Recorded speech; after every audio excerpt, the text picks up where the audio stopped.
Hello, you guys. This is Mr. Arias again. I hope everyone did well on the test. I hope the videos that I posted were a little bit more helpful. I know, like I said, I haven't been able to make it to class, so I hope that posting these on YouTube have been a little bit more helpful. Okay, so let's get started. So after the test, starting on Thursday and Friday, we're going to start a new lesson. It's 12.1, Radical Expressions and Rational Exponents.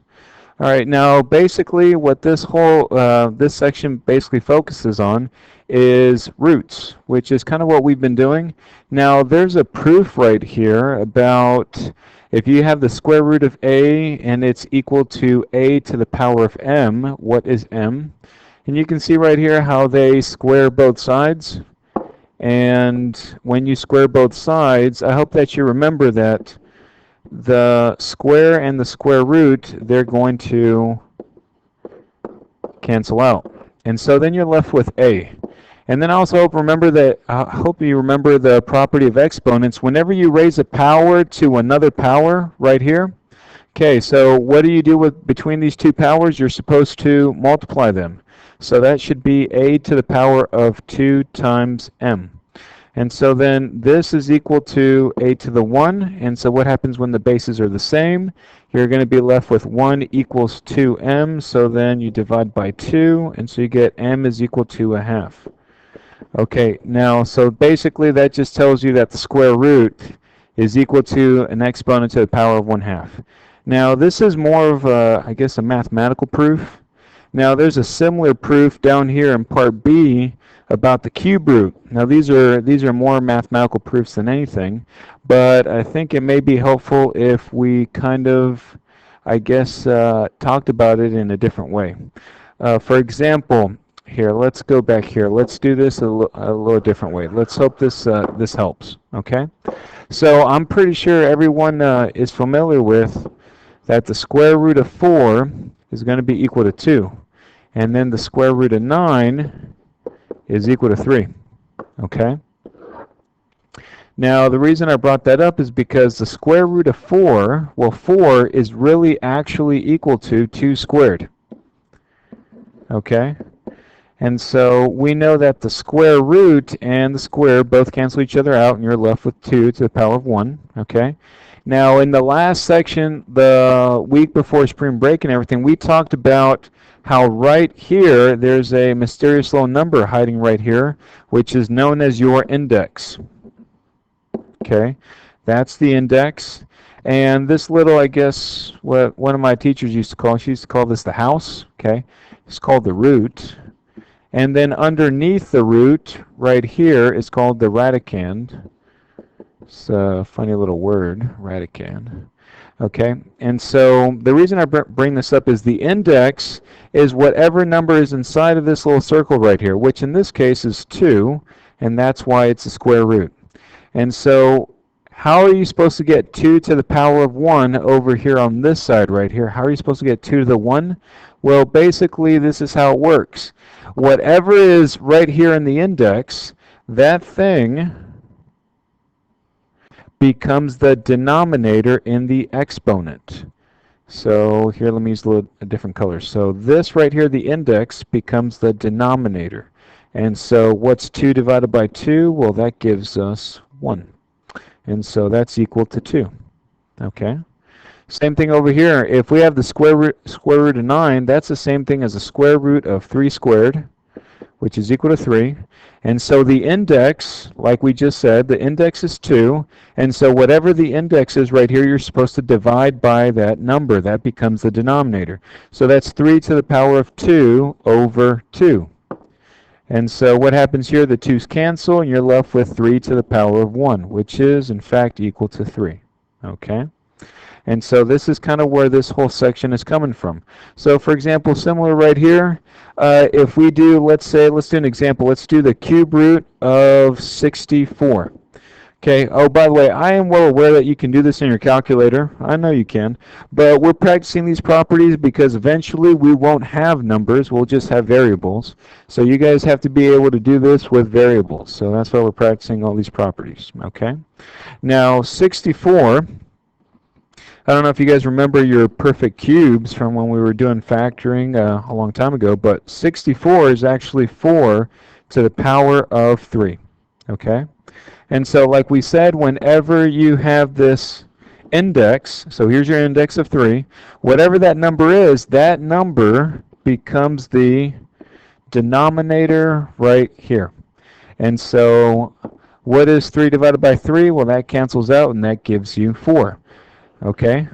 And so, by the way, if you want to check this in your calculator, if you had typed in the cube root of 64, your calculator would have given you 4, which means that this whole process is actually correct. Okay? All right, and so that's really where this entire section that we're working on comes from. So let's go ahead and let's do a little bit more practice. Okay, so here we're going to kind of jump to, let's see, where is it? Here we go. Here are some examples. Okay, and so let's see, which ones can we do? Here we go. All right, so let's do, first of all, let's do part B right here. Okay, I'm going to do these off to the side. And, all right, give me a second. All right, so the first one, it says 81 to 81 divided by 16 to the power of 3 over 4. Okay? All right, so the instructions at the very top right here, it says translate the radical expressions into expressions with rational exponents and vice versa. Simplify wherever possible and assume all variables are positive. Okay? So, excuse me. So first what I'm going to do is I'm going to use this right here. So you see this right here? The 4 is in the denominator. So what that's going to do is that's going to change this into a root of 4. Okay? And then that's going to be 81 over 16. Now the exponent of 3, this right here, goes on the outside. Okay. By the way, it actually doesn't matter if it goes outside. You could actually write it like this, or you could write it like this. Both are the same. So you could write it like this. So you could have written it like that right there. Now, both of them will be the same. Now, the reason I'm writing it like this is because of this. If you remember, the 4th root of 81, what number times itself 4 times gives you 81? Well, here, let's check. 3 times 3 is 9. And if I get 2 more 3s, that's another 9 times 9, that's 81. Okay, so that's 81. All right, so what number times itself 4 times is 81? Well, that's going to be 3. And then what number times itself 4 times gives you 16? Well, let's see. 2, 4, 8, 16. Yep, 16. So the 4th root of 16 is 2. And then you raise this to the power of 3. And 3 to the 3rd over 2 to the 3rd. Okay? Then, of course, if you want to simplify, 3 to the 3rd is 27, and 2 to the 3rd is 8. And there you go. Okay? All right, so that gives you your solution. All right, let's try something else. Okay, let's try one with variables. So let's take a look at this one right here. So here we have x times y to the power of 5/3. So here we are. Notice it's in parentheses, so the whole thing is in parentheses. Now, the instructions said that if we started with a rational exponent, that we have to write it as a root, right? Here, let's just check real quick. Translate radical expressions into expressions with rational exponents and vice versa. Okay, so again, take a look right here. The denominator right here in the exponent is a 3, so that's going to become our index. So that's going to go right here, okay? And then you get x to the y, x times y to the power 5. And like I said, you can write it like this, or you can write it like this. X times y, and you can do the whole thing to the power of 5. You can do either of these two, and both of them are mathematically correct. Okay? It's just sometimes one might be easier, and one might be easier than the other one. Okay? So either or is perfectly fine. Okay? All right, so here, let's go ahead and let's try part C. So in part C, we have the cube root of 11 to the power of 6. Okay, so let's change this to an exponent. Since we started with the root, let's change this to the exponent. Okay, so this will be 11 to the power of 6. And remember, what did we say about the index right here? What did we say about the index? Where does the index go? Do you remember? We said that the index goes where? Yeah, the index goes in the denominator, okay? So please don't forget, it goes in the denominator. And so then we get 11, and 6 divided by 3 gives us 2, and 11 squared is 121, okay? And there you go. Now for our last one here, we have the cube root of 2x over y to the power of 5. Okay, so here again we're going to go from the root to the exponent, so we're going to change this. Notice the whole thing is in parentheses to the power of 5. So this is just going to change the 2 to the x to the power of 5. And again, what do we do with this right here, the index? Where does that go again? That's going to go right here in the denominator. And there it is. We can't really simplify this because 5 over 3 gives us an irreducible, or it gives us a number that just goes on forever and ever. It just gives us 1.66 forever. Okay, so we're just going to leave it like that. Okay. All right, and there we go. That's basically all this lesson is about. We're not going to start using the properties of exponents like multiplication, addition, division, all that stuff until next week. So today we're just doing just this basic property right here. Okay? All right, so, okay, let's see. What else can we work on? All right. So here's a couple examples. It says translate the radical expressions into expressions with rational exponents, etc., etc. Basically kind of the same thing that we just did a second ago. Okay? So if you would like, look, you can go ahead and pause it right now, pause the video, and try to do these on your own. And then you can come back here and then check your answers. Okay? So, okay, this will just get translated into this.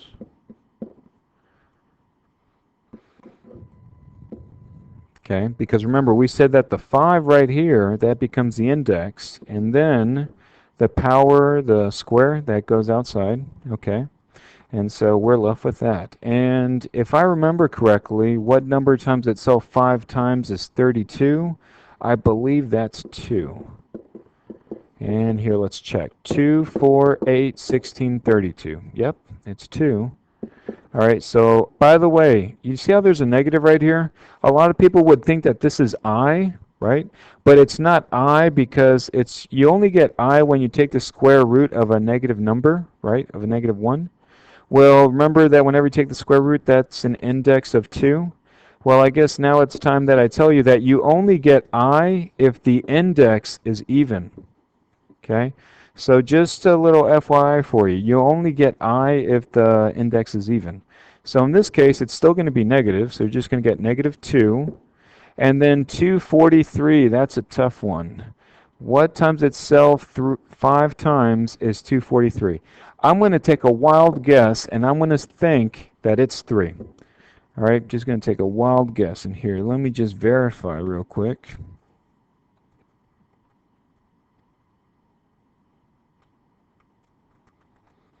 And yep, it's 3. And so what happens when we square this? We get 4 over 9. And there you go. Okay. And then over here, let's try part B. Okay, in part B, okay, what's the root? Excuse me, not the root, but the index. What's the index? What goes right here? What goes right there? Okay, if you said C, you are right. And then 3y goes in the center, and then the power of b goes outside. And there it is. Okay. All right, now let's try this one. Now I know it has a decimal, but that really doesn't change anything. Okay. This will be 0.5 to what? What would the exponent be right there? What would it be? What divided by what would be the exponent?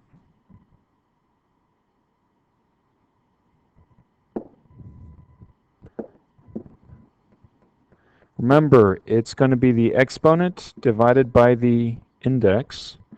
So 9 divided by 3 gives us 3, so that's going to be 0.5 to the power of 3, which, if you want to plug that in your calculator, that should be, well, 5 to the power of 3 is 125, so it should be 0.125. But here, let me verify real quick, and yes, it's 0.125. Okay. All right, now this one right here in part D, all right, for some crazy reason, I cannot see that. I don't know what letter that is. I don't know if that's a V, an M. I don't know what that is, okay? For some crazy reason, I can't see that. So I'm just going to try to do my best, all right?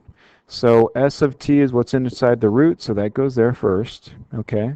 And this thing right here looks like a V. It looks like a V to me. I don't know what it actually is. Okay, so I'm just going to try to just do the best I can. V, and the index, I don't know what that is. M. The irony is that I'm wearing glasses and I still can't see that. Okay. Well, anyways, there we go. Okay. All right, so that basically is most of the lesson. The only other thing that we're missing now is the word problems. I know, it's y'all's favorite, right? You guys love word problems. Because after this is your, that's right, it's your homework, okay? So the word problems, I know you guys might don't stress out. They're not that difficult, okay? All right, so basically the way it works is like this. All right, so let's start with let's do part B. Okay, it says a function hm, okay, 241 m to the power of negative 1/4 models in animals approximate resting heart rate, h in beats, okay, per minute given its mass m in kilograms. A common shrew has a mass of only about 0.01 kilograms to the nearest 10. What is the model's estimate for the shrew's resting heart rate? Okay, so we have to find out what the heart rate is. Okay, so again, they said that H right here is your heart rate. So we want to find out what H is. So if I want to go ahead and use this, by the way, you could always plug this into your calculator. It looks like a simple calculator question. But I wanted to touch on this because we're eventually going to talk about it, and this is important.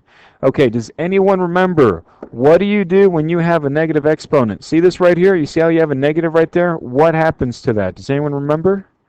I know there's got to be someone who remembers. What happens when you have negative exponents?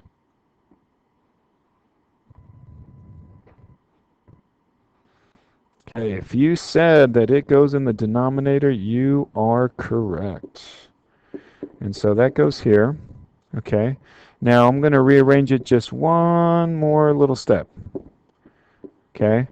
How do I rewrite this as a root? How do I rewrite m to the power of 1/4? How do I rewrite that? What would be the index? What would go right here? What would go right there? 1 or 4? And it should be 4. And 1 would go, you can either put it inside, outside, or you know what, you don't really even have to write it. Okay. All right, and so finally we would just substitute in 0.01. So this will be 241, the fourth root of 0.01. And then we can go ahead and use our calculator. And let's see what we get.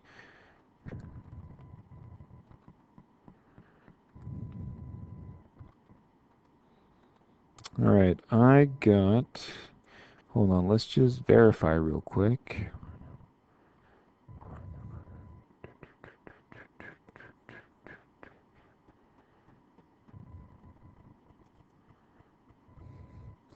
I got 762.109, and the unit of measurement is in beats per minute. And if you had used the original equation from the beginning, 241 times, and its mass is 0.01,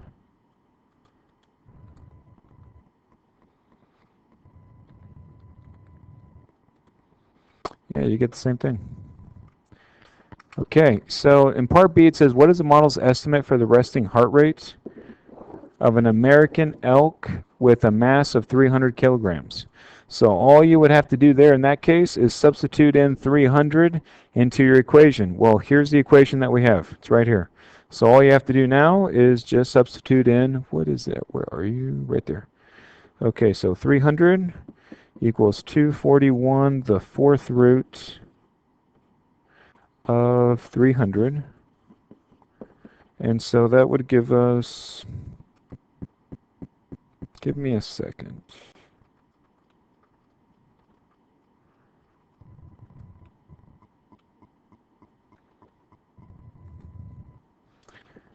$57.9078 beats per minute.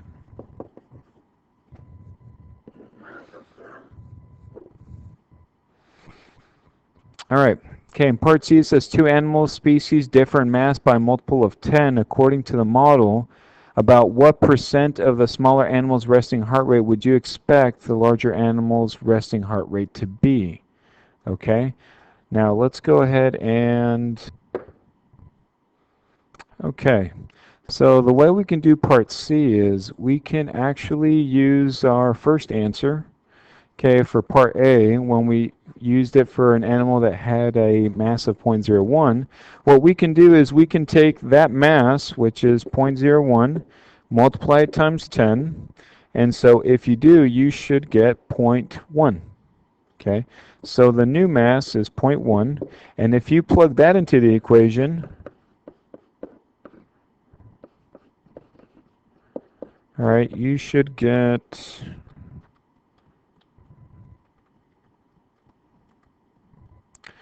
428.565.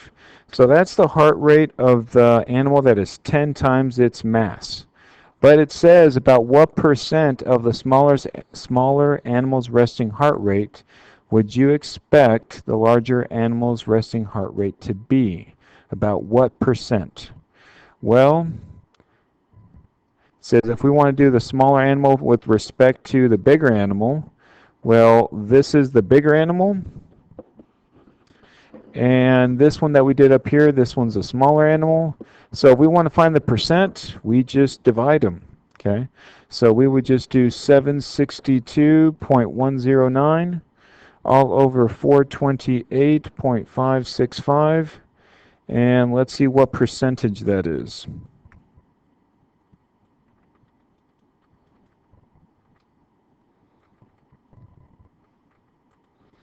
That gives us 1.77, and I'm going to just round percent, okay?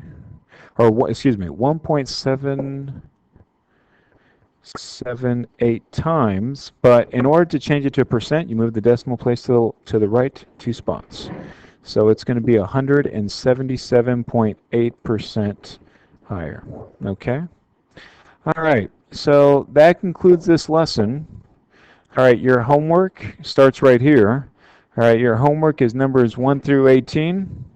All right, all you're really doing is you're just changing them from either an exponent to a root and vice versa. Okay, now just about everything that we just did in the notes should help you be able to figure this out. Okay, I don't see anything here that you can't do. All right, and so good luck. All right. Okay, good luck, and hopefully I'll be seeing you guys in the next couple of days. All right. Oh, also, by the way, since the videos are on YouTube, you are aware that you can post comments or questions or something like that. Okay. All right. So good luck. All right. Make sure you guys use the videos as many times as you guys need. All right. And good luck with everything.